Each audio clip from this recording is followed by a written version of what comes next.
يا شباب كل واحد بيتزوج ممنوع يتأخر على بيته بالليل. انت قبل الزواج كنت ترجع على بيتك على كيفك، بعد الزواج ممنوع.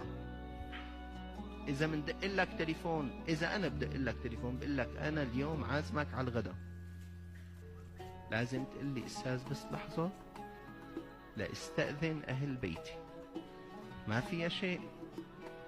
مرات الشباب بيكونوا جالسين مع بعضهم بيقولوا لا اخص رجال، اخص رجال.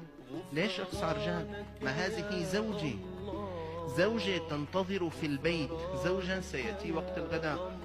لما انا بعزمك او اي واحد بعزمك اللي لحظة شوي دق لأهل بيتك قل لهم انا اليوم ما حبستطيع اجي على الغداء لاني مدعو عند فلان من الناس.